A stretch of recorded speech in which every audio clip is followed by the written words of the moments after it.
Komið sæl og velkomin á Þjóðbraut á þessum ágæta mánudegi. Við verðum næsta klukkutíman með ýmislegt til umfjöllunar. Sigurjón M. Egilsson fær til sín Brynhildi Pétursdóttur þingmann Bjartrar framtíðar en flokkurinn leggst alfarið gegn frumvarpi ný búvörulög sem eru núna til meðferðar á þinginu. Við ætlum líka að tala við hann Einar Gunnar Guðmundsson sem sérfróður nýsköpun hér á landi. Nýsköpunar umhverfið kannski ekki allt sem það sýnist. Missið ekki að því, en við ætlum að byrja á málana í dag og það eru ný úrræði á fasteignamarkaði sem að fjármálaráðherra Bjarni Benediktsson og Sigurður Ingi Jóhannsson forsætisráðherra kynntu á blaðamannafundi í Hörpu í dag. Og hér að ræða úrræði sem að nefnist fyrsta fasteign. Það á að gera fyrstu fasteignakaup auðveldari og afborganir léttari fyrir nýja kaupendur og þetta eru tillögur sem verða lagðar fram í frumvarpi núna næstu dögum. Þetta á að hvetja til þess að ungt fólk geti keypt sér fasteign og líka á þetta að draga úr áhrifum verðtryggðra lána. Þannig að óverðtryggð lán verða raunhæfur kostur.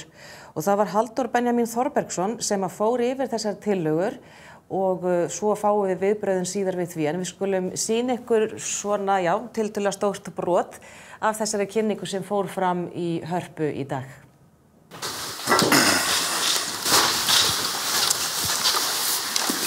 Ágætu gestir, góðu landsmenn. Það mér sérstök ánægja að kynna hér í dag sérstakt úrræði, fyrsta fasteign, sem segja má að sé rökrétt framhald af leiðréttingunni sem kynnt var á haustdögum 2013. Með því stigið fyrsta alvarlega skrefið til að draga úr vægi verðtryggingar frá því henni var komið á 1979.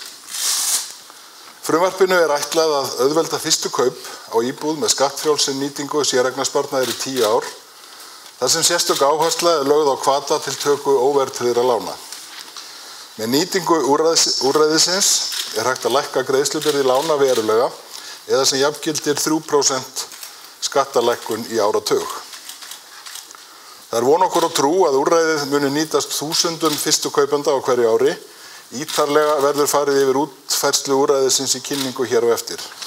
Jafnframt mun ríkisstjórnin nú í upphafi þings leggja fram frumvarp hámarkslengd nýrra verðtryggðra jafngreiðslulána, þar sem almenna reglan verður sú að verðtryggð neytendalán verði ekki lengri en 25 ár. Það frumvarp í samræmi við stefnuyfirlýsingu ríkisstjórnarinnar, þar sem lögð áhersla á að nýta það tækifæri sem gæfist samhliða leiðréttingu skulda heimila til að breyta sem flestum verðtryggðum lánum í óverðtryggð. Sérfræðingahópur afnám verðtryggingar að neytendalánum skilaði skýrslu í janúar 2014 áfanga í átt að afnámi verðtryggingar af nýjum lánum og síðan þá hefur verið unnið að ýmsum mótvægisaðgerðum sem sérfræðingahópurinn lagði til. Frumvarpið sem nú lítur dagsins ljós í samræmi við tillögur sérfræðingahópsins og því ætlað að draga úr vægi verðtryggðra jafngreiðslulána til langs tíma og þeim ókostum sem þeim hefur fylgt.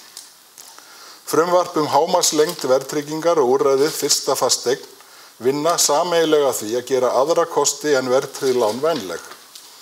Úrræðin munu lækka kostnað þeirra sem kaupa íbúð og stuðla því að ungu fólki og öðrum fyrstu íbúðarkaupendum verði gert kleift að eignast fasteignir og taka óverðtryggð lán. Ég vona að allir stjórnmálaflokkar á Alþingi sameinist að vinna þessum málum brautagengi þannig að úrræðin geti verið komin til framkvæmda á næsta ári. Ég hef inngangsorðin ekki fleiri og gef fjármála- og efnahagsráðherra orðið. Bjarni. Takk fyrir og takk fyrir að koma hingað í dag á þessa kynningu.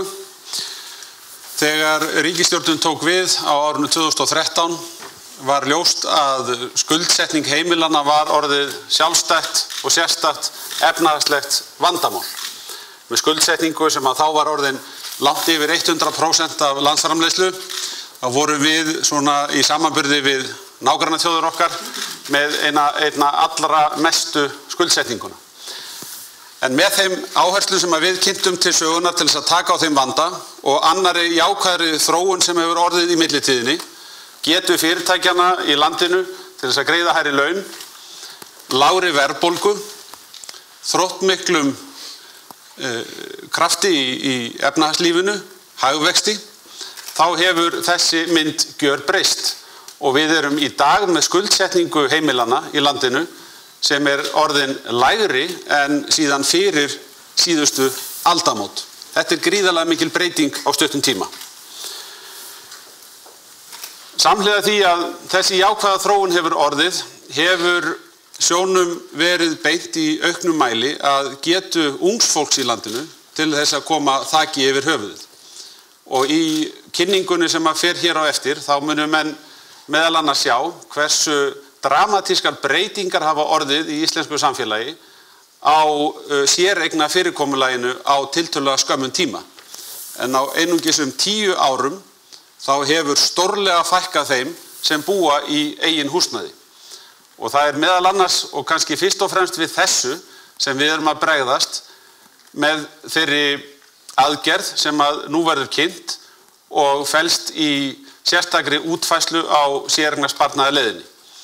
Það úrræði var kynnt á sínum tíma samhliða skuldaleiðréttingunni og hefur verið mjög vinsælt, en nú eru á 400.000 að nýta úrræðið til þess að lækka höfuðstól skulda sinna.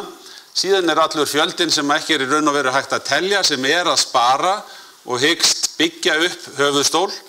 Og úrræðin sem við nú kynnum til sögunar eru annars vegar tímabundin framlenging á því úrræði sem við höfum búið við á undanförnum árum, en síðan framtíðar fyrirkomulag fyrir ungt fólk, fyrstu íbúðarkaupendur, til þess að byggja upp höfuðstól sem að í dag orðin ein helsta hindrun þess að sá aldurshópur komist inn á fasteignamarkaðinn. Og fyrir þessu eru veittir ríflegir skattafslættir sem að geta yfir 10 ára tímabil orðið alltaf 5 milljóna stuðningur með skattafslætti sem að skiptir sköpum fyrir ungu kynslóðana til að koma þaki yfir höfuðið, en það engum vafa undirorpið að það það sem að langflestir af ungu kynslóðinni stefna á að geta gert. Við að þessu sinni erum varðandi framtíð úrræðisins að gera ákveðnar breytingar og opna fyrir að úttektin gagnist ekki eingöngu til lækkunar á höfuðstól, heldur í vissum tilvikum sé hægt að nýta úttektina til lækkunar á mánaðarlegri afborgun. Það verður farið nánar yfir það á eftir, en það snýr sérstaklega að óverðtryggðu lánunum sem að hafa hærri greiðslubyrði á fyrstu árum endurgreiðslunar. Ég held við höfum lært það á undanförnum árum að samhliða opinberum aðgerðum þá eru margir aðrir þættir sem að þurfa að vera í lagi til þess að styðja við eftirsóknarverða þróun á húsnæðismarkaði. Eitt lykilatriði sem hefur verið í lagi á undanförnum mánuðum lág verðbólga. Hún hefur bæði tryggt að lánin hafa haldist stöðug, ekkert óvænt hefur komið upp á hjá heimilunum, en hún hefur líka tryggt að það launahækkanir sem hafa orðið í samfélaginu hafa flust beint yfir í stóraukinn kaupmátt. Þannig hefur kaupmáttur á síðustu 12 mánuðum vaxið með því mesta sem að þekkist frá því að mælingar hófust. Og áfram munu þessir þættir skipta máli, stöðugleiki í samfélaginu, fullnægjandi framboð af nýju húsnæði, en það hefur þótt skorta á framboðsliðina, en síðan þarf stuðningurinn og hvatarnir sem að við erum hér að kynna til sögunar að vera þannig úr garði gerðir að þeir nýtist sem flestum. Og við höfum hér tekið saman frumvörp sem að verða lögð fyrir þingið í vikunni og trúum því að geti tekist góð samstaðum, enda munu þau skipta sköpum fyrir ungu kynslóðana í þessu samhengi. Og það hann Halldór Benjamín Þorbergsson sem ætlar að leiða hér kynninguna, sem að mun örugglega taka ríflega hálftíma, en að kynningunni lokinni munum við forsætisráðherra síðan veita viðtöl. Takk ykkur fyrir.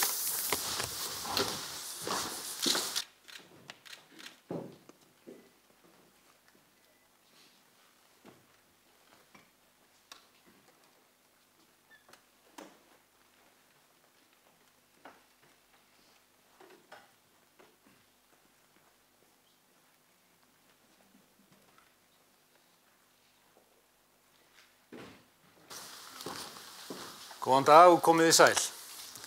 Næstu 20 mínútur eða svo ætla ég að kynna fyrir ykkur aðgerðina fyrstu fasteign. en tilgangur fyrstu fasteignar að aðstoða ungt fólk við að koma eigin þaki yfir höfuðið. Það gert með skattfrjálsri nýtingu séreignarsparnaðar í 10 ár til öflunar fyrstu fasteignar og með þessu stórt skref stigið til að draga úr vægi verðtryggðra fasteignarlána. Stóra myndin hins vegar þessi. Fyrsta fasteign kemur í beinu framhaldi leiðréttingar á verðtryggðum fasteignarlánum en núna sjónum beint að ungu fólki sem að stofna nýtt heimili. Kjarni frumvarpsins byggir á skattfrjálsri nýtingu séreignarsparnaðar í áratug til söfnunar eiginfjár, til niðurgreiðslu höfuðstóls eða lækkunar greiðslubyrði fasteignaveðlána við fyrstu kaup. Það eru 4 hlutir sem við skulum leggja áherslu á. Fyrsta, 10 ára skattleysi við nýtingu séreignarsparnaðar við öflun fyrstu fasteignar og aðgerðin þar með liður í því að styrkja séreignastefnu. Það sérstakur hvati til töku óverðtryggðra lána þar sem nýta má séreignarsparnað bæði til lækkunar höfuðstóls og afborgana yfir 10 ára tímabil og að síðustu með aðgerðinni óverðtryggð fasteignalán gerð að samkeppnishæfu lánafyrirkomulagi við verðtryggð lán en aðgerðin tekur engu að síður bæði til verðtryggðra og óverðtryggðra lána. Og það rétt að geta þess að samhliða frumvarpi til laga stuðning til kaupa á fyrstu íbúð verður lagt til að gildandi úrræði við nýtingu séreignarsparnaðar úr leiðréttingarleiðinni verði framlengt úr 2 ár úr 3 árum í 5 ár og að sama skapi mun frumvarp takmörkun 40 ára verðtryggðra jafngreiðslulána verða lagt fram. Tilgangurinn eins og áður kom fram að auka húsnæðissparnað, auðvelda fyrstu kaup á fasteignamarkaði og þetta mun að sjálfsögðu styrkja stöðu ungs fólks í samfélaginu samhliða sem þetta dregur úr vægi verðtryggingarinnar. Aðgerðin gagnast fyrst og fremst ungu fólki sem að stíga sín fyrstu skref á fasteignamarkaði og hún beinist að fyrstu íbúðarkaupendum og eykur getu þeirra til að kaupa fasteign í stað þess að leigja fasteign. Aðgerðin í eðli sínu vinnuhvetjandi enda frumvarpið byggist á nýtingu séreignarsparnaðar til öflunar fyrstu fasteignar til að lækka höfuðstóla og afborganir en aðgerðin vel að merkja algerlega óháð lánsformi. Höfum þetta í huga að full þáttaka í úrræðinu ígildi skattalækkunar.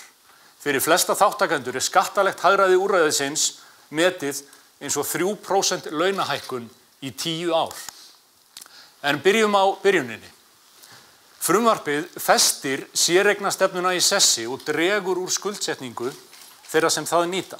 Því með skattfrjálsri ráðstöfun séreignarsparnaðar við öflun fyrstu fasteignar eignamyndun flýtt verulega auk þess sem afborganir lána lækka eins og við drögum fram á mörgum dæmum hér á eftir. Í fyrsta kafla drögum við fram þjóðhagslegt samhengi aðgerðarinnar og ræðum aðeins markmið og einstaka tillögur aðgerðarinnar. Byrjum á því. Aðgerðin eins og allar góðar efnahagsaðgerðir byggist á stöðugleika í hagstjórn og markviss vinnubrögð stuðla að stöðugu verðlagi. Eins og fram kom í upphafi fyrsta fasteign lögð fram í beinu framhaldi leiðréttingar á verðtryggðum fasteignalánum en núna eins og fram hefur komið sjónum sérstaklega beint að þeim sem ekki eiga fasteign, ungt fólk sem að stofna ný heimili. Ef við skoðum aðeins ytri aðstæðurnar þá hefur á síðustu árum orðið kröftugur efnahagsbati og fyrir liggur að verðbólga hefur verið innan verðbólgumarkmiðs Seðlabanka Íslands undanfarna 30 mánuði í röð. Að sama skapi, ef við veltum fyrir okkur skuldum íslenskra heimila sem hlutfalla landsframleiðslu þá hafa þær lækkað þriðjung frá efsta gildi og eru núna lægri en þær voru skömmu eftir síðustu aldamót. Hvað varðar ungt fólk þá hefur orðið breyting á búsetu þeirra og hlutfall ungs fólks á leigumarkaði hefur hækkað úr 12% árið 2005 í réttum 31% 2014. Séreignastefnan hefur verið á undanhaldi hjá ungu fólki. Ef við skoðum stuttlega íbúðaverð eða þróun fasteignaverðs á höfuðborgarsvæðinu þá getum við sagt að erfiðleikar eða áskorðanir við fyrstu íbúðarkaup fyrst og fremst lítið framboð af minni eignum sem hafa hækkað langsamlega mest í verði eins og dregið fram á myndinni fyrir aftan mig samhliða kröfu aukið eigið fé og strangari greiðslumöt en áður. Hækkun lífeyrissjóðsiðgjalda í 15,5% mun á næstu árum og misserum auka verulega svigrúm yngsta aldurshópsins til þess að nýta séreignarsparnað tímabundið inn á húsnæðislán. Við vitum á aldursbilinu rétt eftir tvítugt þar til töku ellilífeyris hefst við 67 ára aldur erum við að safna réttindum í lífeyrissparnað sem tryggir okkur síðan ævilangan lífeyri í gegnum samtryggingarkerfi. En til viðbótar við það erum við með séreignarsparnað og í dæminu hér er launamaður sem greiðir í séreignarsparnað alla sína ævi 2% framlag og síðan 2% mótframlag frá vinnuveitanda og í ljós kemur að tekjur þessa einstaklings þegar hann hefur töku ellilífeyris hér eru hærri en launin sem hann var með undir lok starfsferilsins við 67 ára aldur.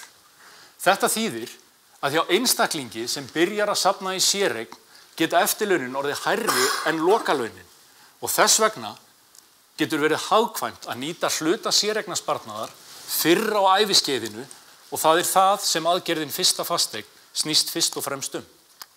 Skoðum það aðeins nánar.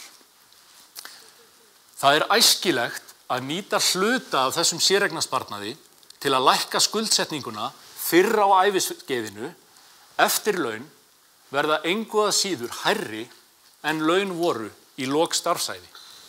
Á síðustu glæru sýndum við fram á að í dæminu sem við tókum þar eru eftirlaunin 23% hærri en lokalaun við starfslok. Og nú getum við spurt okkur spurningarinnar. Hvað gerist fyrir ungt fólk sem tekur 10 fyrstu ár starfsævi sinnar til þess að greiða inn á fasteignalán allan séreignarsparnað sinn frá 25 ára aldri til 34 ára aldurs. Í ljós kemur að þrátt fyrir að þessir einstaklingar fullnýti úrræðið fyrstu fasteign verða eftirlaun þeirra engu að síður 113% eða 13% hærri en lokalaunin þrátt fyrir að séreignin sé fullnýtt til innborgunar frá 25 til 34 ára aldurs. Og þetta er kjarninn í því sem á eftir kemur.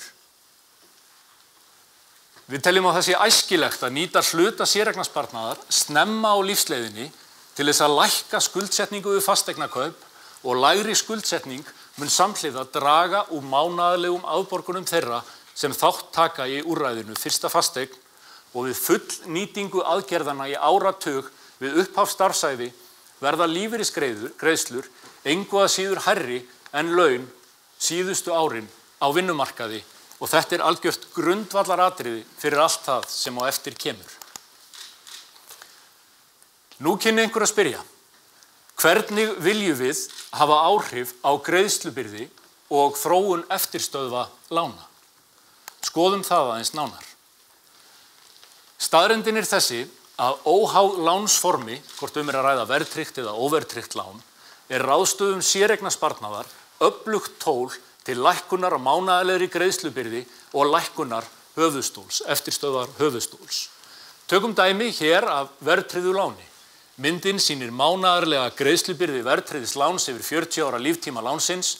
Þeir sem fullnýta úrræðið til innborgunar á höfuðstól munu sjá þetta gerast við mánaðarlega greiðslubyrði sína út 40 ára líftíma lánsins.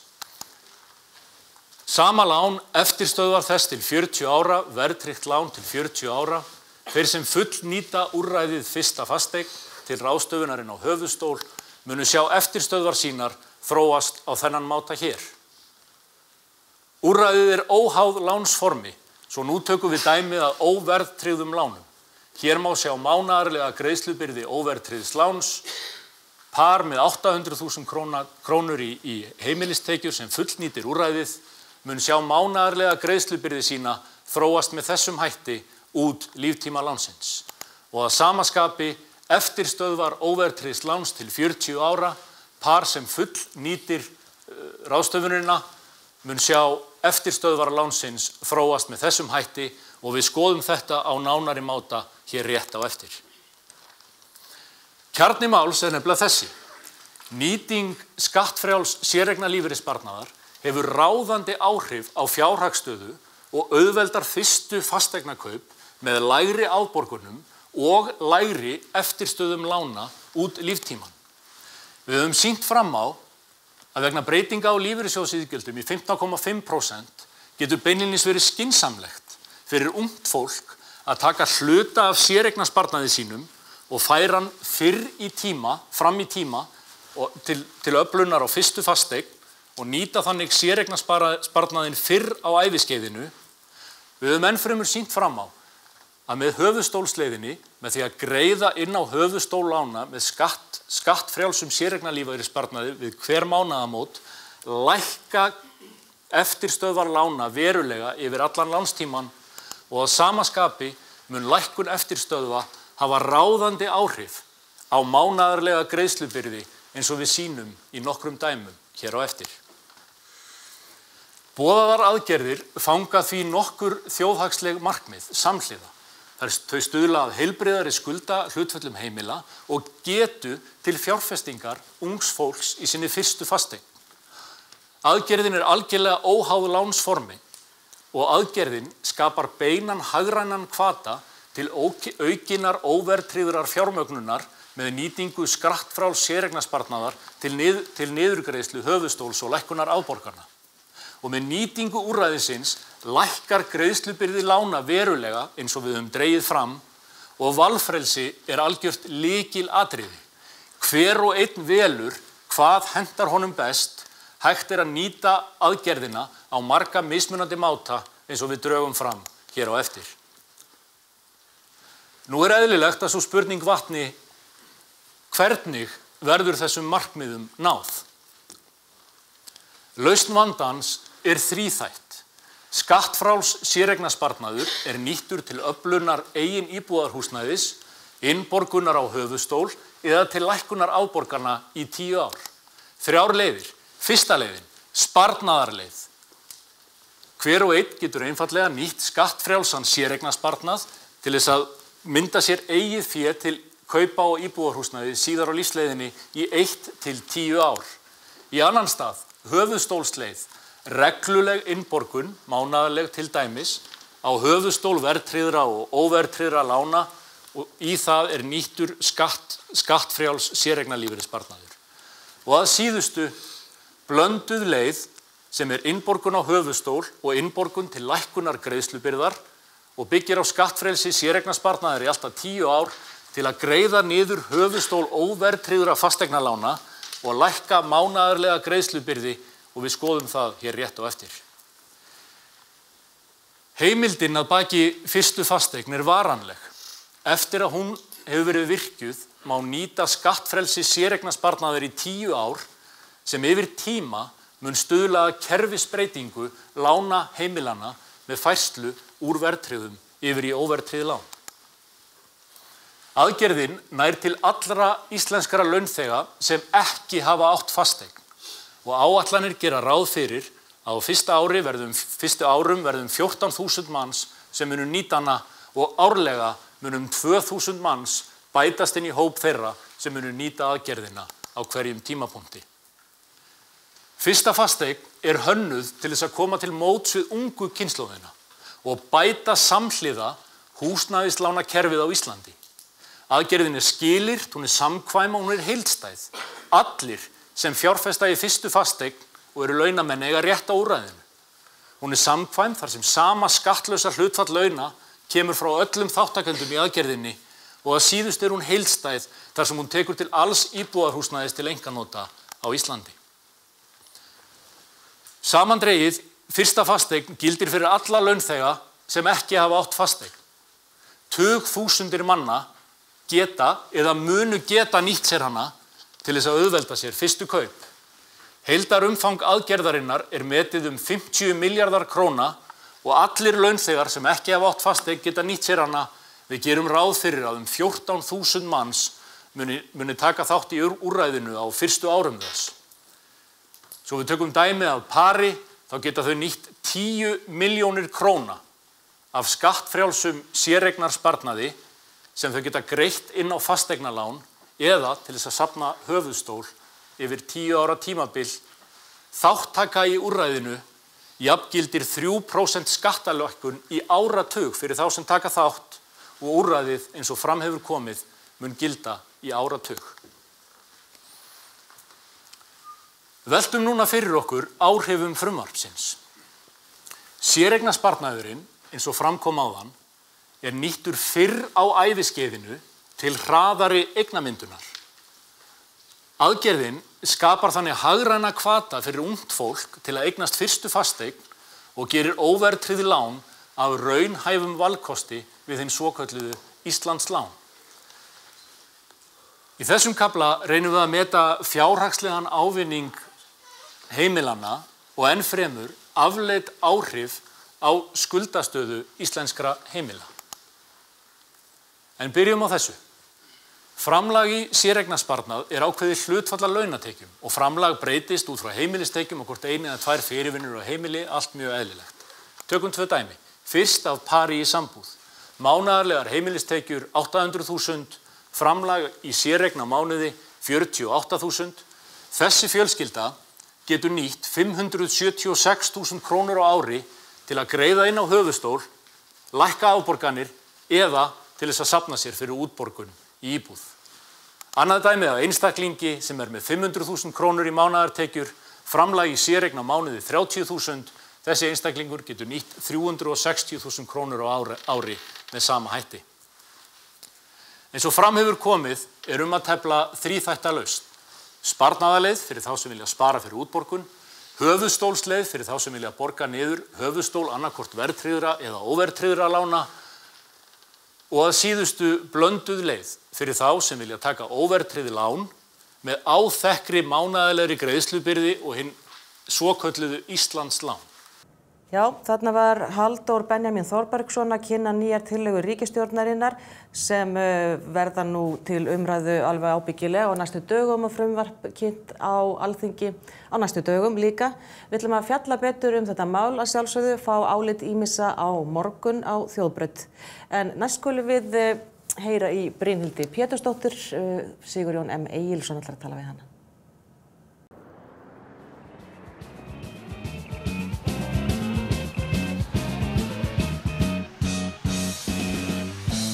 Já, við höldum áfram hér á Þjóðbrautinni. Til mín komin Brynhildur Pétursdóttir, þingmaður Bjartrar framtíðar. Vertu velkomin, Brynhildur. Takk.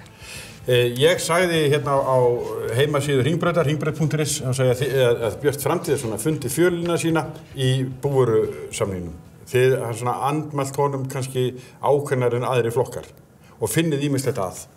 Já, það sem kannski við gerðum við höfum verið gagnrýnin á bara landbúnaðarkerfið og eins það hvernig mann fór inn í þessa samninga, bændasamtökin og landbúnaðarráðuneytið aðeins og nokkrir aðrir kæmu á borðinu.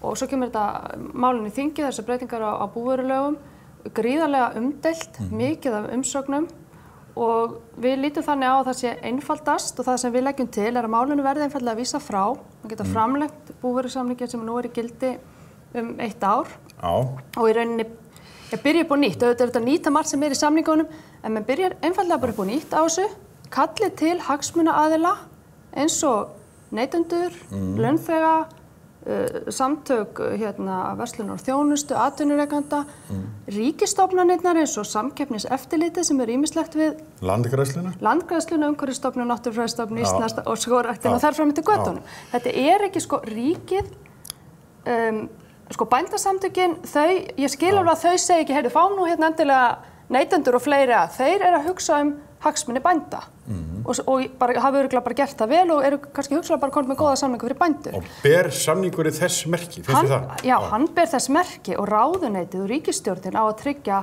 aðkomu annarra og að það sé verið að hugsa skattgreiðenda og fleiri. Þannig að við teljum einhvern veginn að fara núna í einhverja breytingar. Ef ég skil rétt þá átti ein breytingi til dæmis að vera, maður heyrir þetta nú svona, þú veist, ég veit ekki alveg hvað sátt að lögðu í þessu, en ein breytingin átti til dæmis að vera það að menn ætlaði að fara að hætta þessu útboði á tollum. Það nú bara beinlínis þingmál sem við Bjartri framtíð höfum lagt fram og við vorum með breytingatillögu á síðasta ári þegar það var fest í sessi eða ætti að bjóða tollkvótann út og þá voru ekki snerist þingmönnum hugur í þingsalnum þá, en núna þetta allt í einu eitthvað til umræðu, eins að opna á það að ég flytja inn vörur, það þá angjað sama meiði, sem sagt vörur sem ekki eru framleiddar á Íslandi án tolla. Ég og Jóhannes Gunnarsson 2011, þá sendum við saman bréf á landbúnaðarráðuneytið þar sem við hvöttum til þess að þetta fyrsta skrefi sem stigið. Þannig að það ágætt að menn hafa haft á 5 ár til að hugsa sig, þetta svona no-brainer. Betra seint en aldrei. Ekki vera með toll á parmesanosti sem að, ekki einu svona framleiddur hérna, hvað það? Þannig að það allt og margt í þessu sem ekki gott, miklir hagsmunir í húfi, við gerum ekki, við erum sjálfur sér það að samningur sér til 10 ára, það ekki, finnst mér endilega slæmt, vegna þessar gott að samningar gildi lengi og þessi fyrirsjáanleiki líka fyrir atvinnugreinina, fyrir bændur. En hann verður þá að vera samningur sem sáttir ekki Já, það vantar sem sagt fleiri sjónarmið að þessu samningi, það það sem þið að segja. Algjörlega. Og bara margt í honum bara ekki gott eins og við listum þarna á heimasíðunni okkar, sem sagt. Það ekki verið að breyta undan þá samkeppnislögum sem mjólkuriðnaðurinn nýtur og við erum búin að horfa upp á mjólkursamsöluna og þau mál öll sömul og þetta bara þessu verður að breyta. Við getum ekki haft fólk hjá Samkeppniseftirlitinu í fullu starfi við að fylgjast með og vinna í málum sem snúa mjólkursamsölunni. En nú vitum við ekki betur, þegar við erum að tala þetta, þá vitum við ekki betur en það að búvörusamningurinn sé og samþykkt hans í Alþingi sé raunverulega ein forsenda þess að það verði kosið 29. október. Já, ég hef nú ekkert spáð í það. Ég veit ekkert... Hann býður, Alþingi þarf að samþykkja hann, bændur búnir að því, hann býður samþykktar Alþingis. Já, sko, þess vegna komum við kannski með þessa frávísunartillögu, af því við segjum... halda bara í þann samning sem nú í gildi og fresta gildistökun í samning. Og ég held til dæmis bara stjórnarflokkarnir séu smekir við að fara með þetta mál inn í þingi, vegna að þeir heldur ekkert einhugur þar á milli. Ég meina sjálfstæðismenn hafa nú sumir tjáð sig þennan samning og ég veit ekki hvort að það alltaf þessi leikur að það rúmast margar skoðanir innan sjálfstæðisflokksins, þannig leifum einhverjum að hlaupa sér hornin hérna. Eða hvort þeir meina eitthvað með því, sko, ég veit það ekki. En ef ég væri Gunnar Bragi, og ég ekkert viss að taka neinar ráðleggingar frá mér, þá myndi ég bara segja núna, komið fréttatilkynning á morgun, búið til fundar, og segja, heyrðu, hérna, þetta of umdeilt, við ætlum aðeins að hugsa þetta betur, athugum hvort að bændur séu sáttir í það, framleggja núverandi 1 ár, köllum fleira borðin og gerum þetta eins og menn. Þannig að Gunnar Bragi að hlusta, þá það þetta sem þú gerir. Já, þetta ráðið frá þér. Já, og þá það líka, ef hann byrjar á þessari vinnu, jafnvel byrjar hann aðeins, þá hann líka að setja það sem eftir koma, eftir kosningar í einhverja stöðu, hvað ætla þeir þá ekki að halda áfram á þessari braut eða? Já, en það þú finnur mikið að því hvernig var komið, hverjir komu, aðgerð samningsins og hann beri þess merki. Já, bara til dæmis það að Samkeppniseftirlitið að koma með mjög afgerandi umsagnir og gagnrýnir nokkur ákvæði þarna. Samkeppniseftirlitið eftirlitsstofnunin okkar, erum við þá að segja, við tökum ekki tillit til þess að hún sé bara í einhverju rugli. Ég skil þetta ekki alveg og mér finnst líka, sko, það hefur náttúrulega aðeins lagast, en það var, ég leiði mér að fullyrða að maður vissi hérna áður fyrir ekki alveg hvar landbúnaðarráðuneytið endaði og bændasamtökin byrjuðu. Þetta svona pínu samkrull þarna í gangi þó það hefði auðvitað lagast. Og það var nú þegar umsóknin okkar til Evrópusambandsins gerði það nú verkum að menn komið hérna frá Evrópu og að hagsmunasamtök geta ekki staðið í verkefni sem heyrir undir stjórnsýsluna. Þannig að menn fóru nokkuð aðeins að splitta þetta upp. En það gengur ekki að þessi landbúnaðarráðuneytið og bændasamtökin séu einu aðalendin sem hafa eitthvað þetta mál að segja. Það bara gengur ekki árið 2016. Nei, en nú það þannig að náttúrulega íslensku landbúnaður okkur nauðsynlegur. Algjörlega. Og hann hérna styrktur hér eins og í öðrum löndum og það. Þannig að það ekki það að þú eða þið í Bjartri framtíð sé að tala gegn íslensku landbúnaði. Nei, alls ekki. Ég alveg síðasta manneskja til að kaupa einhverjar ódýrar innfluttar kjúklingabringur eða þarfram til göttunum. Það snýr auðvitað síðan bara að þeim upplýsingum sem neytendur verða síðan að fá réttar upplýsingar svo taka þeim meðvitaðar ákvarðanir. En ég fullviss það að íslensku landbúnaður samkeppnishæfur og mikil tækifæri. Þannig að það snýst alls ekki það og ég hef aldrei einhvern veginn endilega séð eftir peningunum sem fara í kerfið svo framalega sem þeir eru vel nýttir og það engin spilling og rugl og vesen og ég held að það sé nú kannski ekki eins og í dag en ég meina einhvern tíma fór ég og las skýrslu framleiðnisjóð landbúnaðarins hérna frá Ríkisendurskoðun 1993 og guð minn almáttugur spillingin og rugli sem var í gangi og þetta voru milljarðar. En það ekki lengur þannig en mér finnst samt að við gætum verið að eða hvað ég að segja, það sé alltaf markmið okkar að fá sem mest fyrir peningin og vera, vita í hvað erum við að setja peningin og vera það bara sátt við það og mér finnst ekkert eitthvað stórkostlega mikið að setja 10-15 milljarða í landbúnaðarkerfið. Nei. En ekki á sama tíma við ætlum þá að loka landinu fyrir innflutningi á ostum og öðrum landbúnaðarvörum. Og með undanþágu frá samkeppnislögum og það allt saman. Já, einmitt, það er algjörlega óleiðandi. Það er svona fantaskapur innan. Það er hagsmunir neytenda að hafa Örnu, MS, bara sem fjölbreyttasta afurðastöðvar. Nei, mjólkurvinnslur. Þau mál eru náttúrulega mest svona í kastljósinu núna vegna MS-málsins. En svo er annað sem að ég svolítið vera að fjalla hérna og mér finnst svolítið stórt mál í þessu. Það er þessi, í búvörusamningum sem liggur fyrir núna, það er þessi hvati til aukinna framleiðslu. Það er ekki framleiðslu stýring, við erum að jafnvel að beita á örófa land sem að þolir þetta ekki og jafnvel í svipu hlutfalli og við aftur svo flýtum út. Þannig að í þessum milljörðum sem það kostar, þar á meðan er líka þetta sem er sem sagt umframframleiðsla. Þannig að er það ekki eitthvað sem að þarf að huga líka? Ég skil alveg þessar áhyggjur af umframframleiðslu, en á sama tíma er líka svolítið blóðugt að þú þurfum að vera að kaupa kvóta til dæmis í mjólkurframleiðslu og það er bara einhvern veginn bankarnir þar sem kannski mest græða því Þannig að taka einhver lán til að kaupa kvóta. Þetta mál finnst mér pínu flókið. Ég sé alveg rökin fyrir báðum sjónarhornum. Við ræddum þetta svolítið mikið einmitt við fyrstu umræðu og ég hef nú enga lausn á þessu en það sem ég get sagt að mér finnst allavega mér finnst það mjög stór spurning hvort við eigum að vera styrkja verulega framleiðslu sem við flytjum síðan til útlanda. Eigum við þá ekki að segja við ætlum að styrkja innlenda framleiðslu fyrir okkur hér og ef það er eitthvað að flytja eitthvað út bara frábært en ekki að fara að stíla inn á það. Nei. En þú hefur ákveðið að hætta á þingi. Já. Þú hefur búin að vera sem sagt þetta kjörtímabil og ákveðið að hætta. Hvers vegna? Bara svona samansafn af alls konar ástæðum. En kannski fyrst og fremst mér finnst þetta vera mjög mikil viðvera í Reykjavík og ég bý á Akureyri af því mér finnst best að vera á Akureyri. Og ég bara sakna þess að vera meira heima hjá mér. Það vegur þyngst? Já, það myndi eiginlega vegur þyngst. Ég sé alls ekki eftir þetta, það hefur verið alveg ótrúlega áhugavert og skemmtilegt og það er ég finn að maður er komið svona reynslu sem vissulega myndi nýtast en vonandi nýtast hún bara í eitthvað annað. Og hver er reynslan? Hvernig kemur þetta fyrir sjónir eftir að búin að vera innan hús í þennan tíma? Hvað er þetta óvart? Ég held að sé ástæða fyrir að margir sem hættu á þingi skrifa heila bók af því að þetta er alveg svona, þetta er svo ótrúlega fjölþætt, þetta er efni í bók Það sem kemur kannski mest á óvart er hvað maður þrátt fyrir allt vinnur vel með eiginlega öllum þingmönnum. Og hvað mér þykir innilega vænt bara þessa þingmenn úr alls konar flokkum með ólíkar skoðanir en svo er þetta allt bara vænsta fólk og vill vel einhvern veginn. Og það eru svona örfáir sem ég hef ekki náð að kynnast, Sigmundur Davíð er einn af sem ég sjálfsög ekkert náð að kynnast, en bara allir sem ég hef kynnst, mér finnst það bara, þú veist, maður er bara ríkari fyrir vikið. Þú ert að segja það Og hvað þarf að gera? Ég er alltaf... Ég vitna oft í minni vinnu þegar þú varst ritstjóri Neytendablaðsins. Já, ég held ég að ég skelli mig bara í skóla og fara að stunda jóga og eitthvað. Labba á fjöll, bara eitthvað allt annað. En björt framtíð, það blæs nú ekki sérlega billega. Hver er framtíð bjartar framtíðar, heldur þú?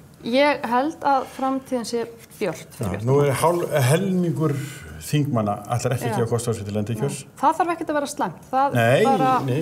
Við munum örugglega stilla góðum listum, ég efast ekki það. Mér finnst við vera vanmetin. Við höfum í rauninni lagt fram ótrúlega fjölda mála og verið að, finnst mér, leggja mjög mikið margt gott til. Ég er hrifin af stjórnmálafólki sem er ekki endilega alltaf að berja sér á brjóst og slá í ræðupúltið og með læti og hasan en kannski þarf það til svona til þess að vekja athygli á sér en ég held samt að við höfum spilað þetta rétt og verið bara svona skynsamleg, ekki verið til dæmis, ég meina málþóf og svona er eitthvað sem við erum mjög illa við. Það er alltaf að tala um að stjórnarandstaðan hafi hótað einhverju málþófi ef að kjördagur Það var ekki við allavega, aldrei sagt að við mætum bara í vinnuna og gerum það sem fyrir okkur er lagt en auðvitað gerðum við kröfum það að menn myndi svona gagnvart þjóðfélaginu setja kjördag og gott að það er komið. En ég held að við Björt framtíð eigi mikið inni og ég væri hissa að við náðum ekki inn. Allavega einhverjum þingflokki, vonandi stórum. Já, en það sem sagt að erindið til staðar og þú ætlar væntanlega að taka ykkur þátt í starfinu fyrir norðan? Já, ég verð náttúrulega bara svona hliðarlínunni og svoleiðis, ég ætla ekki að skipta mér, já, kannski, en ég ætla ekki að vera eitthvað, þú veist, ég veit ekki einu sinni hvort ég verð á lista, einmitt kannski eitthvað svoleiðis. Já.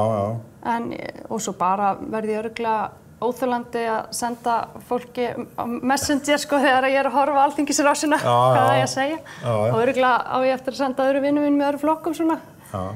En þetta núna, þú ert ekki hætt, það hefur kosið í lok október að öllu óbreyttu og allt gangi eftir og þetta eitt af þeim málum sem að þú mynd örugglega, það sem sagt búvörusamningunni, eitt af þeim svona málum sem að þú mynd hafa afskipti af núna þær vikur sem eftir lifa þinginu. Við munum leggja mikla áherslu á þetta mál, það er Björt Ólafsdóttir sem situr í atvinnuveganefnd og hún mun leggja þá þessa frávísunartillögu fram þegar málið verður tekið út úr nefndinni. Já, herðu, ég þakka þeim mikið vel fyrir komuna. Já, takk fyrir að bjóða mér. Já. Og Þjóðbraut heldur áfram eftir augnablik. Já, það er mikið rætt nýsköpun og frumkvöðla, en kannski ekki víst að allir átti sig á því hvað er að ræða og hversu mikið umfang þessi sprotafyrirtæki hafa skapað í kringum sig og svo framvegis. Einar Gunnar Guðmundsson, hann er forsvarsmaður nýsköpunar hjá Arion banka sem hafa byggt upp svo kallaða viðskiptahraðla og það er kannski enn eitt hugtæki sem að fólk kannski, áttar sig ekki almennilega á, en Einar Gunnar er sestur hér, velkomin. Takk. Sko, hvenar, við byrjum bara á umhverfinu hérna á Íslandi, nýsköpunar umhverfi, hvenar raun og veru var það til upp úr hruni kannski? Já, nýsköpunar umhverfi. Sko, ef við erum að bera okkur saman við útlönd, þá held ég að með ég segja það að það umhverfi sem er í dag, það sé að mörguleyti svona, já, það er sambarilegt við það sem að gengur og gerist úti. Það þurfa að vera svona ákveðnir þættir sem eru inn í góður nýsköpunar umhverfi. Við bökkum aðeins kannski svona 10 ár, sko, hvernig þetta var. Eitthvað af nýsköpun átti sér í staðinn í háskólunum, eitthvað í stöndugum gamalgrónum fyrirtækjum, einhverjir einstaklingar að djöflast á kantinum eða að reyna að koma sínu á framfæri, en afskaplega erfitt að vita hvert maður átt að leita. Nýsköpunarmiðstöð var með eitthvað, það var til fyrirtæki sem hét Klag og annars vegar Innovit. Nýherji stofnaði Klag á sínum tíma. Innovit voru einstaklingar sem fengu háskólana í lið með sér, samtök iðnaðar og annað. Og þetta voru svona... Þetta var svona hér og þar. Já, þetta var svona hér og þar, lítill strúktúr, lítið skipulag, lítið samfélag. Síðan náttúrulega þekkjum við öll söguna bara með hrunið og við þekkjum það líka hvernig það var ákveðin hugarfarsbreyting. Fólk leitaði aðeins meira inn á við, margir skiptu vinnu, tempóið fór niður og margir hugsuðu bara, já, er ekki komið tími til ég fara að gera eitthvað sjálfur og svo framvegis og framvegis. Þetta var, fólk fór að hugsa, byrju ekki til skapa einhver raunveruleg verðmæti að því að þetta hefði verið tölur í bankabókum sem að gufuðu svo bara upp. Akkurat, en á sama tíma þá er það sem er að gerast bara út í heimi er að iPhone kemur fyrst fram 2007 og út frá öllu þessu, bara það þarf ekki að rekja þannig, þetta þekkja allir, bara tækni framfærirnar síðan rauninni 2007 hafa orðið það miklar sem að gera þá það mun auðveldara fyrir einstaklinga, jafnvel 2-3 manna teymi að búa til áhugaverðar vörur eða þjónustur. Og mikið af þessu er náttúrulega hugbúnaður og við þekkjum það bara mikið af þeim öppum sem við erum með í símónum okkar og svo framvegis. Þetta hefur allt tekið stórkostlegt stökk. Þannig að ef við tölum það, þessa hugfarsbreytingu innanlands, tækniframfarir og annað, þá byrjar ákveðin gróska. Akkurat. Svo gerist það að árið 2012 að þá verður til fyrsti viðskiptahraðallinn á Íslandi og ég skal koma að því og útskýra hvað það er. Endilega. En sem sagt, Arion banki ákveður að gera það í samstarfi við Klag og Innovit sem að nú hafa runnið saman í eitt fyrirtæki og heitir Icelandic Startups.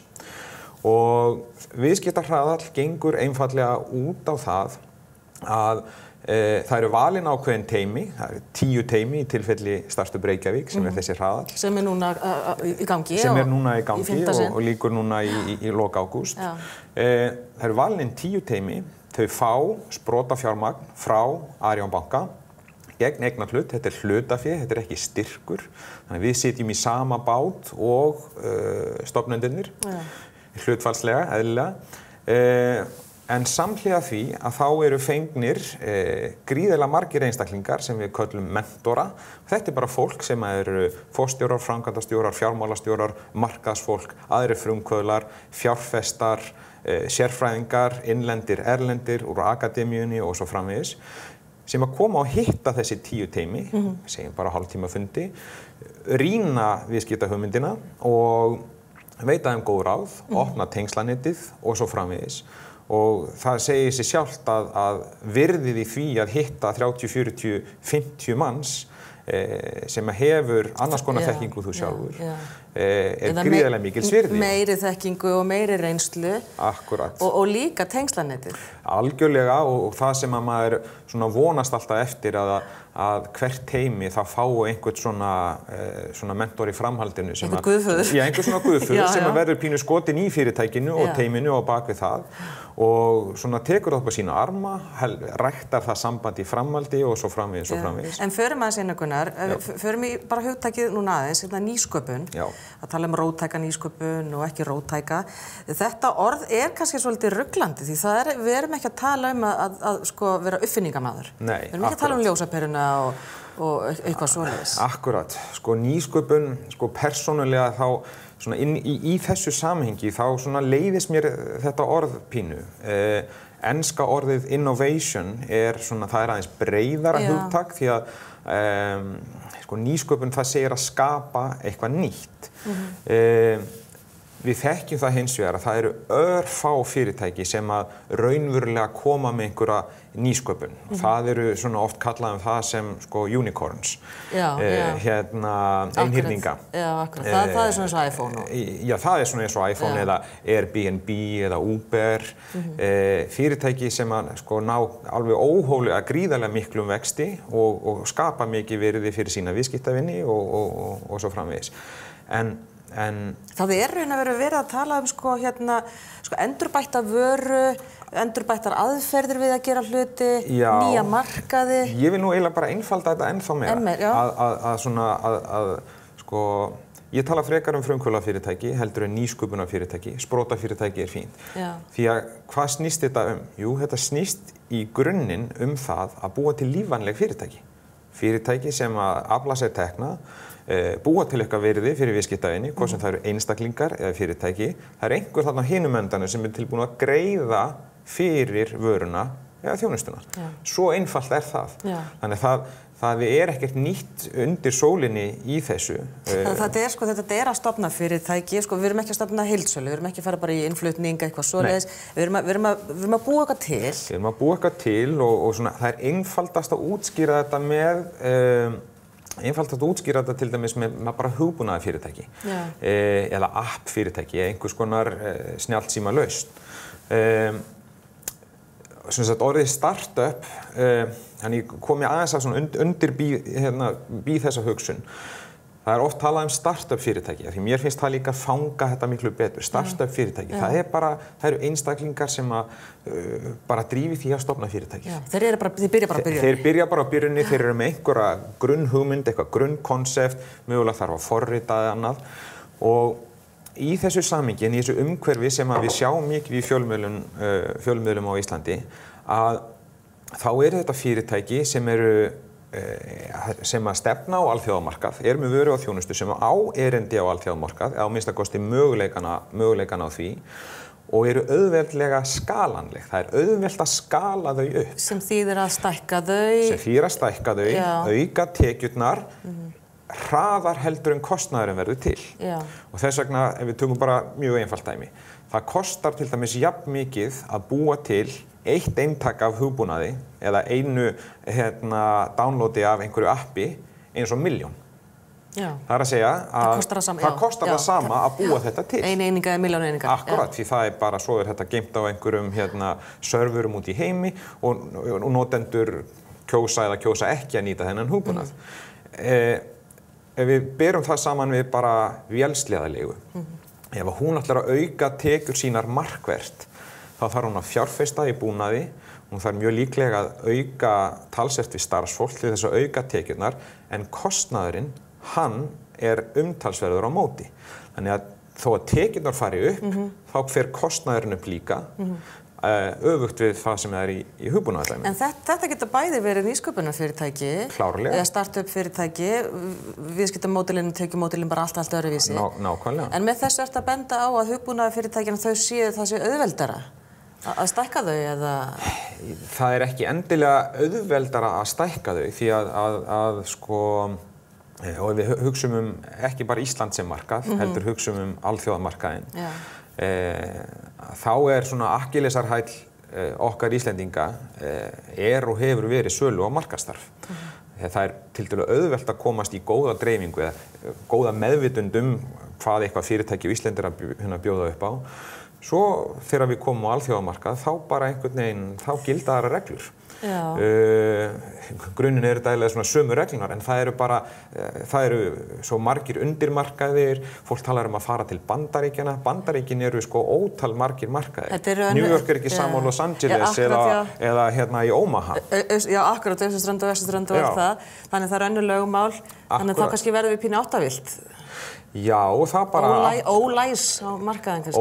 Mögulega ólæs á markaðinn, tengslanet skiptir gríðarlega miklu máli og það var nú fyrirlesari hjá okkur í Startup Reykjavík í sumar sem talaði við fjárfesti sem sagði sko, þetta aðili sem að búinn að selja sitt fyrirtæki og hafa spurt svona hvað var það svona eitt af því mikilvæga sem að þú lærðir.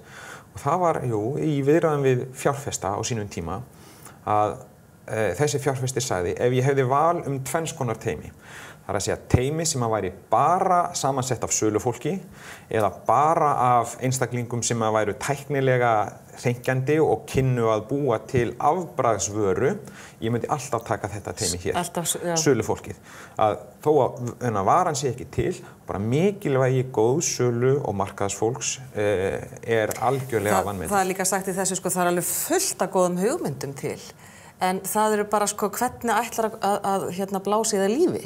Sannarlega. Og koma þeim til einhvers fólks, því annars verða það bara hugmyndir. Akkurat. Og aldrei neitt meira. En tíminn að renna frá okkur, það svo margt að ræða hérna, það náttúrulega sko getum við kastað upp þessari mynd sem að nú kannski svona af ferli og svona umhverfi startup fyrirtækjana, kannski svona pílítið flókin mynd en segir mikla sögu hvernig, sko það eru til dæmis sko þetta ákveðin stig sem þú ferð á það ekki, þú ert á svona þessu, hvað kallast það, frækornastiginu, seed stage, þar byrjar eða ekki? Sprotastíð, hún bara fótt kallaðan bara sprotastíð. Já, frækornastíð, Já, einmitt. Og ég meina þetta náttúrulega bara eitthvað, svona þetta kallað jóðkurvuna í þessu samhengi. Og línan sem þarna, byrjar með þennan krók niðri, hún lýsir sjóðstreyminu, það að segja, peningarnir, þeir renna út úr fyrirtækinu því það bara kostnaður. Já, þú lent niður í dauðadal. Já, lent niður í dauðadal. Já, það vinstra megin, já. Akkurat. Og svo byrja einhverja tekjur að koma inn, þar til að núllpunkti náð og þá sjóðstreymið orðið jákvætt. Þetta það sem öll fyrirtæki fara í gegnum, að fyrst að brenna aðeins peningum í góðum tilgangi, þar til að peningarnir koma inn og svo það vöxtur sem vonandi verður sem mestur. Þannig að þetta í sjálfu sér ekkert flókið. Sum fyrirtæki ná að verða eða sjá farborða fyrir 3 einstaklingum, önnur ná að vera 3000 manna fyrirtæki eða 300.000 manna fyrirtæki. Þannig að stigin eru nákvæmlega þau sömu, en á einhverjum tímapunkti þurfa þessi fyrirtæki fjármögnun. Best eiginlega að vera með bara tekjur af sölu sem sína fjármögnun, en fæst fyrirtæki gera það og þeir sem að koma gjarnan inn með fjármagni á fyrstu stegunum gjarnan vísað í F-in 3, það að segja á ensku, það að segja Friends, Family and Fools og Og það eru þeir sem að hjálpa þeim í Það sem að hjálpa þér á fyrstu stígunum, það er bara mamma og pappi, amma og afi, Siggi frændi, Gunna frænka. Og hver eru þá? Hver eru þá? Fools? Já, hver eru þá hérna fíblinni? Það getur verið einhver svona sem er úr svona nærumhverfinu, eða þá það geta verið einstaklingar sem að eru bara efnaðir einstaklingar sem að ýmist þú þekkir eða ekki en hafa trú á teyminu til þess að framkvæma. Já, fools í jákvæðum skilningi. Fools í jákvæðum, eru tilbúinir til þess að taka áhættu, meðvitaðir það að þeirra peningar geta tapast og það er allt í góðu. En bara vilja vel trú á þig. Akkurat. En þetta er svona, svo er til engla fjárfestar og svoleiðis, en sko bara örstuð af því að tíminn er búinn að viðskiptahraðlar. Sko Arion banki hefur verið lagt mikið í þetta og þú ert búinn að byggja það mikið upp. Já. Svona umfram kannski hina bankana, en ég meina fyrirtæki svo er B&B og Dropbox urðu til gegnum svona viðskiptahraðla. Já, nákvæmlega. Fyrirtæki sem allir þekkja. Akkurat, og þá segir manni það að taka þátt í viðskiptahraðli snýst ekki en bara það að taka við einhverjum litlum pening og fá einhver smá séns. Þetta er miklu meira, það er allt í kringum þetta, það er þetta samfélag, fullt af viðburðum sem við bjóðum inn í umhverfið, þessi leiðsögn og annað, þannig að þetta hefur sannarlega orðið svona, þetta hefur orðið ákveðið svona miðpunktur í því sprota umhverfi, frumkvöðla umhverfi sem er í gangi á Íslandi. Við getum rætt þetta frekar hérna á þjóðbrautinni, til dæmis svona kannski hvað stjórnvöld hafa gert, hafa rýmkað til þess að ýta undir þetta, en við skulum setja punktinn hérna. Einar Gunnar Guðmundsson, forsvarsmaður nýsköpunar hjá Arion banka, takk kærlega fyrir komin til okkar. Og þá er þjóðbraut lokið í kvöld, klukkan orðin 10 eða svona rétt tæplega það. Sjáumst aftur á morgun á þriðjudag og fáum þá viðbrögð við tillögum ríkisstjórnarinnar í fasteignamálum verði sæla sinni.